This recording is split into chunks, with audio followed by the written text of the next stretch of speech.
Hello and welcome to the Growth Mindset podcast with me, Sam Webster Harris. Today, we are talking about catastrophizing and how to reduce it. I ran this episode you're about to hear a year ago, and it was the most shared episode of last year because so many people found it helpful. Seeing as our audience has now grown 5 times bigger, this means most of you will not have heard it. I didn't script this episode to be about relationships, but ultimately catastrophizing does cause a lot of strain on relationships. And what I really liked in this episode was the fact that I didn't say that catastrophizing was just stupid, bad, faulty thinking that you have to fix already, because you hear that a lot and blame and making you feel bad isn't helpful. Instead, I went into the psychology of why catastrophizing is based on a set of completely normal thinking pathways that can end up getting overused, so you can understand at a deeper level the behaviours within yourself or someone else and why they are happening. Once you have that core knowledge, you can start to implement natural ways to fix catastrophizing for yourself or have empathy towards those around you who catastrophize so that you can then help them instead of making them worse. And I think this is useful for all of us because ultimately we can all catastrophize sometimes, and certainly anyone with an anxious or avoidant attachment style can be quite prone to it. Meaning that if you're looking into relationships, it's quite likely going to be useful for you to know about this. And so with that quick intro, I hope you enjoy the episode. Catastrophizing is a type of cognitive distortion. It's an accurate way of thinking that involves imagining the worst possible outcome in any given situation. So let's say you have a fight with your partner. You can quickly follow a chain of negative thinking, which will lead to you feeling that you will be alone forever. Now, it doesn't make any sense as a form of logic, but actually, if you follow just a chain of small negative catastrophizing steps, it does feel very possible. So the fight with your girlfriend, for example, or your partner will go into feeling like they might leave you, which will then feel like if they leave you, you will be destroyed. And if you feel destroyed, you will just never be able to trust anybody again, ever. And if you can't trust anybody again, ever, then you will always be alone for the rest of your life. And it's not going to happen. Everything's fine. Yet you now feel like your world is about to end and everything is terrible. That is catastrophizing. The comfort of your favorite seat is now your comfy car-selling command center, thanks to Carvana. It doesn't get any better than this. Your favorite seat's the best spot in the house. Make it even better by entering your license plate or VIN and getting a real offer in minutes. There really is no place like home. And speaking of home, Carvana will pick up your car from yours after you finalize your offer. Visit Carvana.com or download the app and sell your car from your comfy place. That's not just the sound of that first sip of Morning Joe. It's the sound of someone shopping for a car on Carvana from the comfort of home. That's a good blend. It's time to take it easy, like answering some easy questions to get pre-qualified for a car in minutes. Talk about starting the morning right. Just like customizing your terms so your car fits your budget. Visit Carvana.com or download the app to experience car shopping the way it should be. Convenient, comfortable. Humans are explanation machines. We constantly make up stories to explain to ourselves our current situation, and most of the time, those explanations do distort reality. Now, often, altering our perception of reality doesn't limit our life. It's just a default behavior that we evolved to make us more confident and actually more happy. Usually, we evolved this for a reason. We did this because of if you're constantly in a state of panic because you have no idea what's going on or why you're doing it, it's not very helpful for you. So you just come up with stories all the time to just make yourself feel better. However, sometimes the fact that we're such a good storytelling machine where we tell ourselves things that we believe can have the opposite effect. Sometimes we can tell ourselves these stories that we believe that make us panic. They give us more fear. And when we start seeing the world through a lens of catastrophizing, we're really trying to protect ourselves and make ourselves happier. But what happens is we see the bad things and we start to heavily limit ourselves and hold ourselves back in a massive, massive way. Now, a good phrase is that you don't really see what you see. You see instead what you're looking for. And if you're looking for the negative in life, you're going to find the negative. If you're looking for how things will end up terribly, you're always going to find things that feel terrible. However, if you look for the positive, you will be more likely to find the positive.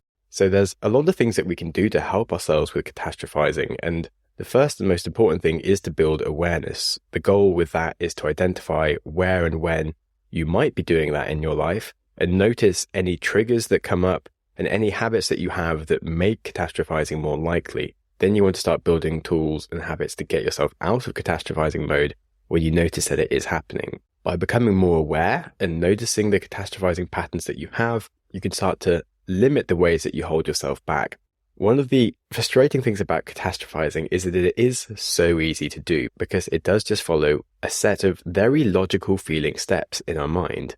We're presented with a terrible scenario, but it feels completely possible, which ignores how unlikely it is, because every set of possibility does have some truth in it. Another example might be with work. Let's say you have a deadline that you're struggling with for your boss, and you imagine that you might miss the deadline or that you'll hand something in, but it won't be good enough. So your boss or your client will become unhappy with you. They might start setting harder deadlines on you, or maybe people will start talking about how useless you are and judging you. Then your work will start being judged even more harshly. You'll be called in for like a review. At this review, you'll be fired. And then because you're fired, you won't be able to find a new job and you won't be able to pay your rent. And you'll end up expecting that you're going to become a complete failure within 1 month. Completely blown out of proportion, yet every single step along the way was something that could happen. Now, having these scenarios that you can believe because they are technically possible is really unhealthy, because then you'll start reacting badly to things. If you're in a situation such as this work one or the one I gave with relationships, you'll start trying to protect yourselves. And if you're trying to protect yourselves from heartache from a partner, you might start being harder on your partner. You might be sensitive to noticing anything that they do wrong is bad. You might be very critical of any friendships that they have with members of the opposite sex. And you might pick up on anything they do to ignore you or something, and that can lead to you starting more fights because you're worried about being alone forever, and you want them to be really supportive and emotional to you, but they're going to be doing the opposite thing that you want. Now, logically, you're doing these things because you don't want to be alone forever and you want to have a partner, yet your actual behaviours are destroying your trust and making the relationship worse, making it more likely for you to break up. And that's the opposite of what you wanted. So instead of catastrophizing, you want to look for the positives. If you are having a fight with a partner, it's probably because your partner actually cares about you and just feels like you haven't understood something. Or if you're worried about them breaking up with you, you're more likely to start fights. It's probably because you care about them. And so there's an opportunity there to realize that you both love each other, and that there maybe are ways that you can trust each other better and feel better about your relationship and fulfill each other's needs in a way that everyone feels happier. And that's a lot less anxiety inducing and leads to a much better relationship. Now, let's go into some psychology for a bit. Catastrophizing is actually the act of magnifying, where you zoom in on a situation and greatly magnify the negative aspects of it. Now, at the exact same time as magnifying the negative sides, we are minimizing and underplaying all the positive possible aspects of the scenario. We've developed hyper detail of like everything that can go wrong, and we've completely failed to imagine all the possible good outcomes, and we don't have any kind of realistic feelings for what good things might happen. Catastrophizing will happen in response to both real or imaginary events and can genuinely contribute to a range of mental health problems such as anxiety and depression, and even physical health problems. People that catastrophize will often have a heightened perception of threat, which will lead to avoidance behaviours, meaning that they might miss out on opportunities at work or in relationships or any parts of life because they are too worried about what could go wrong. Now, this can really affect your quality of life. That's why catastrophizing is such an important thing to deal with in your life and realize and try and find ways to make better. There's two really interesting things in psychology that I think help people understand why it happens better, and some of the ideas of which then helps build some awareness to why you might then be able to fix it. The first is that the more detail that you have in an example, the more real and the more likely that it feels. So in a psychological study where participants were asked the likelihood of a act of nature affecting their house in California, they kind of rated it on a scale of likelihood, and they kind of rated it quite unlikely, possible, but they didn't really imagine it happening. Whereas if instead they were asked something a lot more specific, like an earthquake happening next year in Easter, kind of really stupid specificity, they actually thought it was more likely, or like a flash flood washing away their car next winter. They'd be like, oh, I could actually see that happening. And it makes no sense because broadly the term of active nature covers all catastrophic acts of nature and was more flexible on the date, but having a more specific time period when like certain sorts of events happen, like a hurricane season or whatever, describing the details of what would happen, the person could very clearly see the story in their head of it happening. And so the statistical likelihood that they thought it would happen became much, much stronger. So if you're catastrophizing, what you're doing is you're adding a lot of detail to the scenario that you don't want to happen. And because you've put so much detail into it, it feels very realistic. So because of the detail that you've added to this scenario, the very nature of having details in the story is the thing that makes it feel real. So you end up over-believing the situation because you've given it so much details. The magnifying effect blinds you to the real statistics and the actual realistic possibilities in front of you. So you have a very unbalanced idea of what could be happening. A second really important psychological effect here is the human tendency to just invent stories all the time. But firstly, how do I sustainably maintain focus and energy using the latest science in a single, easy-to-take formula without sacrificing an entire kitchen cupboard that ends up looking fit for a drug lord because it's stuffed full of 16 bags of the highest quality ingredients known to man for your brain health? The answer is Magic Mind. It's just a single daily shot that has all of the best ingredients, which saves you time and money. Matcha tea, L-theanine, ashwagandha, bacopa, 10 other superfood ingredients. So how do you buy it? Well, head to magicmind.com/growthms and use the code for my listeners, growthms20 at checkout, which will give you 56% off even if you are already a customer. They have a money-back guarantee, so nothing to lose. magicmind.com/growthms. And at the checkout, use growthms20. Details are in the description. The comfort of your favorite seat is now your comfy car selling command center, thanks to Carvana. It doesn't get any better than this. Your favorite seat's the best spot in the house. Make it even better by entering your license plate or VIN and getting a real offer in minutes. There really is no place like home. And speaking of home, Carvana will pick up your car from yours after you finalize your offer. Visit Carvana.com or download the app and sell your car from your comfy place. So I mentioned the human tendency to just invent stories all the time. We're constantly explaining the whole world around us to make ourselves just feel better. This can be a problem, especially when we start confabulating. And confabulating is the art of creating explanations that you believe to be true. Con means put together, also means trick. Fabulate means story or fable. So confabulate means to put together a story. And if you don't know why you did something, or if you don't know what's going to happen, you need a story that you can believe, and your subconscious will create a theory that you can accept as a fact. Now, if we look at humans in the lab, we'll see the really interesting study on split brain patients where they have a disconnect between their right and left hemispheres, meaning sort of stimulations on one side. So if you stimulate one side of the body, they won't know why it's happening from the other side of the body. What researchers did was they'd ask a participant to start walking, and they'd ask them in just one ear. And so the participant will start walking. And then in the other ear, the researcher will ask them why they're walking. And the patient will instantly reply with something like, oh, I just wanted to get a drink. And they will believe their story. A similar example would be a researcher showing them a question into one eye where they will ask them to close a window. The patient will get up and close the window. And then the researcher will show the other eye a question which asks the patient why they closed the window. And the patient will confidently say, oh, I was cold. The examiners noted that the patients genuinely believed these stories that they just invented. They thought that their story was completely true.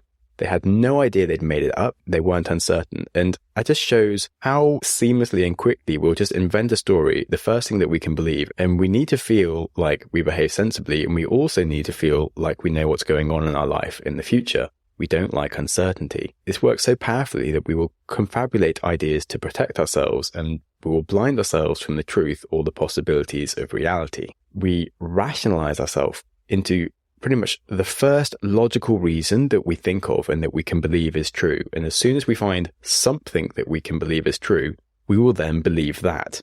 And if you're prone to catastrophizing, the first thing you'll do is make a story that is kind of catastrophic, and then you'll believe that without thinking about all the other possibilities. So acknowledging this, instead of coming up with explanations or asking people for their explanations for what's going to happen, we should just doubt and just get curious about what could happen and think about the positives as well as just the negatives. And our catastrophic stories are just the default story that we pay attention to and believe. It has nothing to do with reality. It's a story about the future that is inherently unknowable.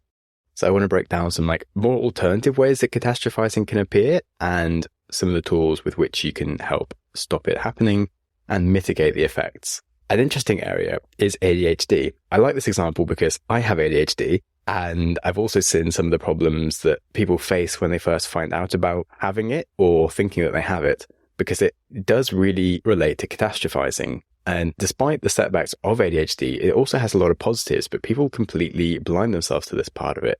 So ADHD is a neurodevelopmental disorder, which sounds like an illness from the start. It affects children and adults. It's characterized by the persistent patterns of inattention, hyperactivity, impulsivity, and are more frequent and severe than typically observed in individuals at a comparable level of development. Now, that sounds like an affliction of being really terrible and useless. And lately, rates of ADHD have increased by 30% over the last 8 years, and studies show that over 20% of people diagnosed with ADHD might actually have a misdiagnosis. There was a really interesting YouTube of someone who didn't have ADHD who managed to get himself diagnosed with ADHD 3 times by 3 different private practices. So it is very easy to get misdiagnosed with ADHD if you were to catastrophize about your ability to pay attention lately. And that would just make your life worse, hands down. Because if you were to diagnose yourself incorrectly and end up on drugs and thinking ideas about yourself that aren't true, it's not really going to help you. And even if you do have ADHD, by the way, it isn't the end of the world. Now, yes, people with ADHD generally do have problems focusing or paying attention, but rather it's a difficulty focusing on things that they just don't enjoy. And the converse of that is that individuals with ADHD can find things that they truly enjoy and focus on them better than someone without ADHD. And that can lead to a perspective shift, because ADHD is not necessarily a deficit, but actually potentially a superpower. If you're someone with ADHD, you could instead think about leveraging your heightened focus on areas that you're passionate about and effectively turn what's usually seen as a drawback into an advantage. Now, if you're catastrophizing, you might seek the diagnosis for ADHD, and then if you do get it, feel like you'll never be able to work again properly. A lot of people get depressed after being diagnosed with ADHD, and it can actually turn you into being someone way less effective just because you believe that you can't do anything. It's the opposite of the truth, and it's just really unhelpful. Technically, being diagnosed with ADHD, if you have it, is liberating because it means that you have a better ability to focus on things that you enjoy, so you can just focus on doing stuff you enjoy and have a nicer life because you're doing things you enjoy. That's great. So you can reframe a story of difficulty and weakness into one of strength and potential. And that's really huge and important for ADHD or whatever else you might be catastrophizing about. So one of the really important aspects in catastrophizing is the difference between worst and best scenarios and making sure you're balancing them. Because in any situation, we should really make sure we pay attention to the best case scenario as well as the worst. As I've mentioned, we tell ourselves very detailed stories about the worst case, which makes us believe them, and then we ignore the best case. Instead, we want to reframe our mindset to one that is more optimistic, which can help make us believe the possibility of the positive outcomes and give us a more balanced overall set of emotions around the feeling, and then a more balanced set of behaviours to come from them. Catastrophizing is basically habitually thinking about the worst case scenario whenever you're faced with a stress or a challenge. And that's very counterproductive, which it just leads to more anxiety and stress, leads to feelings of helplessness, and can lead to just general destructive behaviors that make the catastrophe more likely to happen. So by focusing on the possible, best case scenario in the same situation, we really empower ourselves to actually feel more confident and happy and not be so stressed. If you imagine someone with social anxiety and they had to dread going to the mall, for example, because they're worried they might have a panic attack, they should really try to imagine a situation where they go to the mall and they keep their anxiety under control. Imagine having a pleasant experience, and that can really help them feel more confident about going to the mall and expecting to have a good scenario. Because if you're expecting to have a panic attack, you're more likely to have one. I think in any kind of negative behavior or just anything that you're trying to do, if you're like sort of overshooting in one direction, it's very important to overbalance in the other direction. Imagine you go bowling and the ball always kind of goes to the left of where you're aiming. You're aiming for the center, right? You're not going to carry on aiming for the center. What you need to do is you need to over aim to the right to make it actually land in the center. So if you're prone to negative thinking, you need to over aim positively and actually come up with the sort of flowers and unicorns examples of what could actually happen in the future to give yourself what is ultimately a balanced worldview of what could be happening. Because if you're like trying to counteract your negative behavior with like just some realistic scenarios, like they're not going to be that balanced overall of what you're still imagining. So you need to have some like, oh my God, if you're worried about going to the mall, you maybe need to imagine going to the mall and having the best day of your life and it being totally wonderful and brilliant. And overall, you're then going to have a feeling of just an average trip to the mall for anyone else. It sounds a bit silly, but like it's just how your brain works and it's sort of what you need to do. Ultimately in life, the best and worst case scenarios usually don't happen and things fall in between. By practicing the act of visualizing positive outcomes, you can equip yourself to have a more balanced view of the future, which will significantly reduce the feelings of anxiety or stress for any potential catastrophe that you are thinking about. A useful way to do this is to journal, and whatever it is that you're worried about, make sure you try and write down lots of good things that you could think about as well. And also perhaps just talking to someone, being open about the fact that you can often be negative and catastrophize about things and wanting some ideas on like the positive sides of stuff. And then ultimately therapy and CBT are like hugely helpful with this. More on that later. We're going to go into the next technique, which is the want and don't want chair. And this one's really cool. So you see this a lot in psychology, but also in sales, which I think is a nice example because it shows the power of stories and the power of working with your mind. When people are asked about what they want, it's actually often hard for them to say what it is that they want, and it's much easier for them to give a list of things that they don't want. They just have a tendency towards a negative. Now, whether this is about like a potential partner, what they want is the qualities of a pet, or starting an exercise habit, the bits that you don't want to deal with, they just come to mind so easily. So if you're talking to customers about trying to sell them a gym subscription, they're going to come up with ideas like, I don't have the right gear. I don't know what food to buy for my diet. I'm like worried about like how people will look. I don't know how to use the machines. It's easy for them to come up with reasons why they won't do it. And it's much harder for them to come up with actually all the positive reasons besides just like health. It'll be nice. So when Alex Hormozi was selling gym subscriptions, he developed a very comprehensive set of all the different reasons that people might refuse a gym subscription, like all of those things. And then he just built a solution for each one of them. So whenever they had a problem, he was like, all right, we've solved this problem for you as well as that problem. So whatever argument they had against doing it, he'd always be able to solve it. That way he'd become like a massively successful millionaire who will soon be a billionaire, apparently. It just shows that the power of realizing that people are super negative can make you super rich. Now, obviously, this isn't about getting super rich, but it shows the power of reframing negatives into positive, and learning to work with that can really just lead to positive outcomes in your life. More on the psychological side is the concept of the want and don't want chair. Now, psychologists found when they asked people about a certain situation or like their life, if they sat them in the don't want chair, they would very easily say all the things that they don't want in life, of like the problems that they might have to deal with that they really want to avoid. Whereas if they sat them in the want chair, they would quickly start actually framing the things they want by saying things they don't want again. They just found it very hard to actually say things that they want in life. People find it much easier to articulate things that they want to avoid and like problems of discomfort than they actually understand what they want or positive things. It's much easier for people to imagine and articulate things that cause them discomfort and that they want to avoid than things that they actually seek, because humans just have a tendency towards the negative. It's part of what keeps us alive and protects us, is avoiding the bad things. Like the good things doesn't really matter as long as we don't die, which is evolutionarily useful, but again, not useful sometimes. The ultimate aim of the exercise for sitting in the want chair or the don't want chair is to really help encourage individuals to focus on more of their wants and realize also how hard it is for them. And once you start getting better at it, you can think about your goals, aspirations, and the positive outcomes. It just doesn't come so naturally to you. But once you do that, it is more likely to manifest in your life.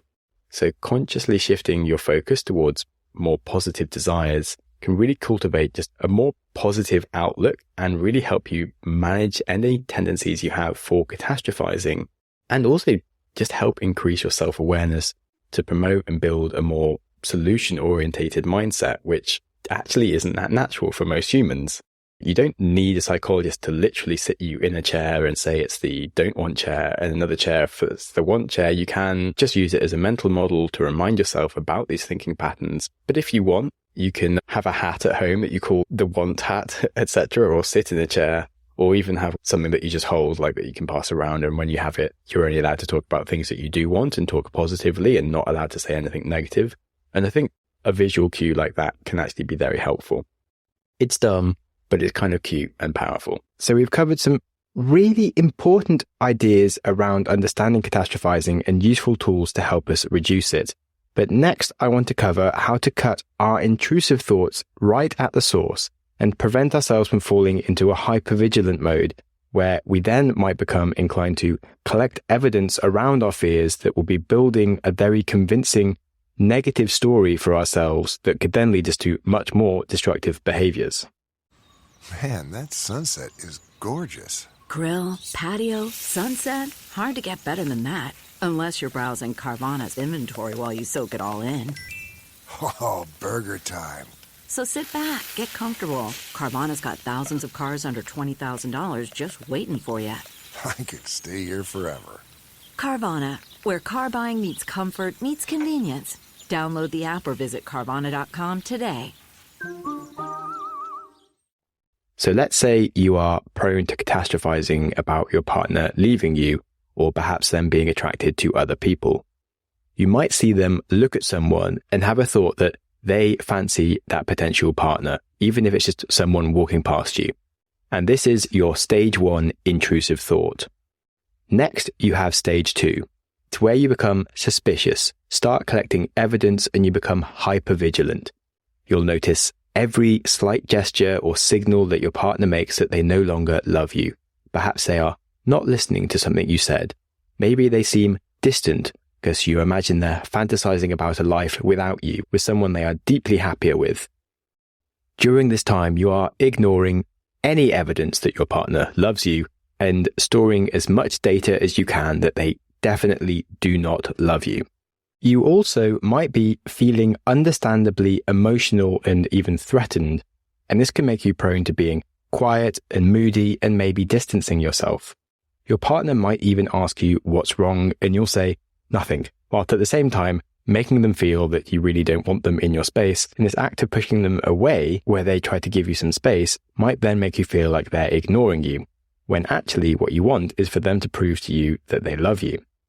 Now at stage 3, you've collected enough of that data to completely believe your first intrusive thought in stage 1.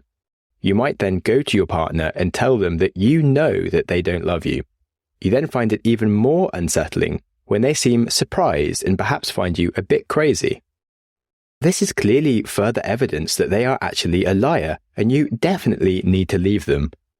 It seems impossible to believe that this could be a rational response from someone who's just spent hours not really paying too much attention to you and perhaps looking at other people, and now pretends to have no idea what you're talking about, even though you were being very quiet and withdrawn for the last hours and not talking to them while sitting around looking very moody.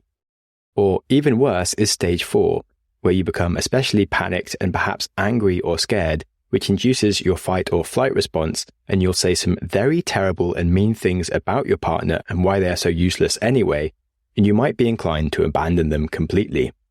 Now, if this sounds familiar to you, you're going to have to work really hard on the solution that I'll now propose.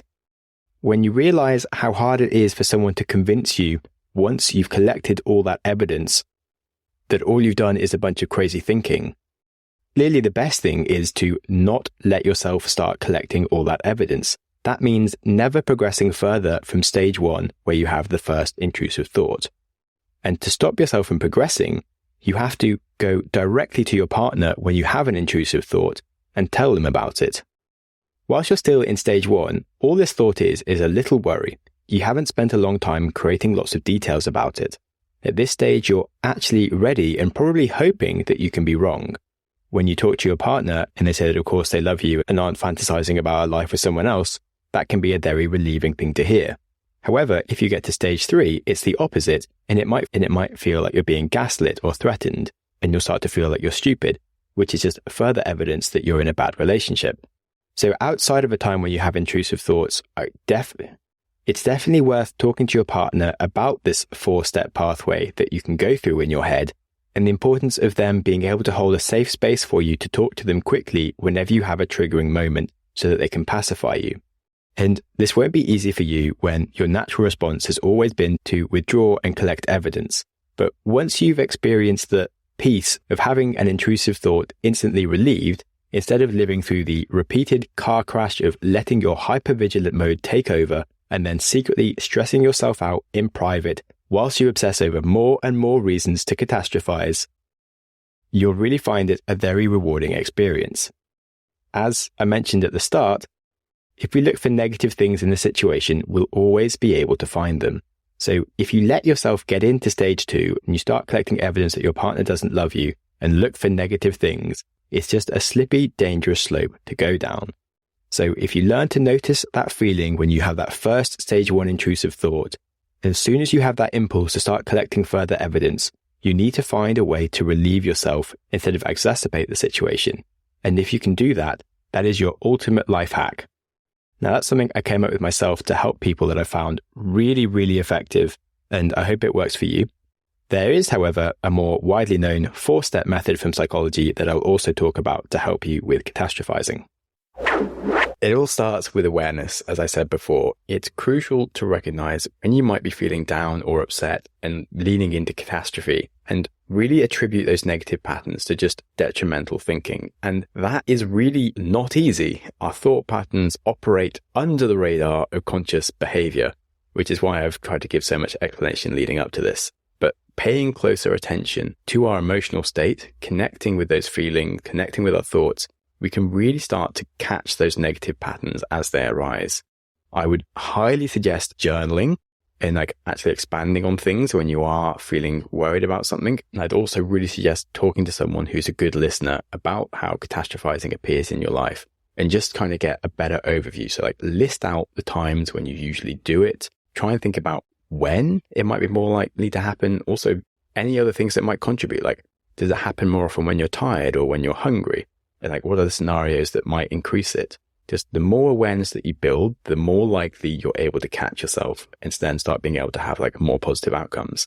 The second step is challenging the thought, which is why you need awareness, because you can't challenge it unless you've become aware of it. Now that the negative thought pattern has been identified, it's important to then question how valid it is. Now, this could involve doing some reality checking of the negative prediction, how likely is that worst case scenario really to happen? Genuinely, give it a statistic, and then consider other potential outcomes, analyze evidence that you have for it happening and not happening and any other contradictory thoughts you could think of. And the goal is to just break up that automatic assumption that you have between a situation and a catastrophic thought and replace it with just a more rational and more balanced perspective. Then, like I said, imagining the best, you really need to counterbalance that tendency towards negativity with a positive opposite outcome. As I said with the bowling example, if you're always shooting left, you need to actually aim to the right to end up in the center. If you're always being negative, you do need to have some very positive thoughts to keep you kind of more balanced and aware. This way you can shift your mindset away from just negativity, fear, anxiety towards more hopeful, motivating ideas that will actually just make you happier and more excited for anything to happen. And then finally, step 4 is actually becoming more comfortable with uncertainty, accepting uncertainty, because ultimately everything in the future is uncertain, and uncertainty is just part of life and being a human. The reason that many people catastrophize is that they're just uncomfortable with the uncertainty of what might be happening, and they don't like not knowing what's going to happen. And so they'll just tend towards something negative because it'll come up with ways to protect themselves. Whereas if you just become more comfortable with the concept that like you've no idea if something's going to be good or bad, you can be happier with playing the statistics of life that like sometimes some bad things will happen and it'll be counteracted by many good things, and just take them as they come and go, rather than always obsessing about the bad thing in every single opportunity in front of you, because then you'll miss all the opportunities. So you really do need to learn how to tolerate uncertainty and even embrace it to actually become successful and happier. It's really hard. I'll just be clear. You might want to do this gradually, like this involves some smaller exposures to uncertainty, just taking small steps towards the things that you want, despite knowing that there are some unknowns. And over time, this can help just reduce your fears, your avoidance behaviors, and help you become more comfortable with ambiguity that is always going to be there. I know like how hard this is, and also how frustrating it is to watch people who find it really easy in something that we don't find easy. So like, whether it's like traveling to like exotic places and doing crazy stuff, or starting a business, like some people just seem to do it all the time, and other people are like, what the hell are you doing? And it's okay. Just take small steps on whatever the thing is that scares you, and don't judge yourself. Ultimately, the better you get at overcoming your fears, the easier you will find it to stop catastrophizing. And it very much relates to growth mindset, because catastrophizing literally is the opposite of growth mindset. It's a fixed mindset approach. To grow the level of your comfort zone, you have to step out of it and do things that make you uncomfortable. And that is part of having a growth mindset. So if you listen to this podcast, it's probably going to help.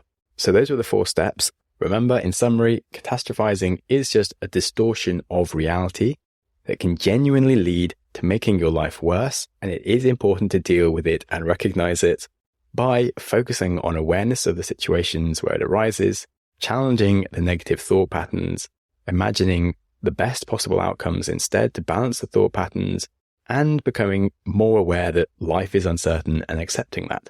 So if you think this helped you, or it could help someone else, please share it with a friend. And if you felt like leaving me a review, that could help me stop catastrophizing about what I should do with my life, and that would be lovely. Remember, life is about enjoying yourself, which starts with enjoying today. So be kind to yourself, and whilst you're at it, be kind to someone else too. Thank you for listening.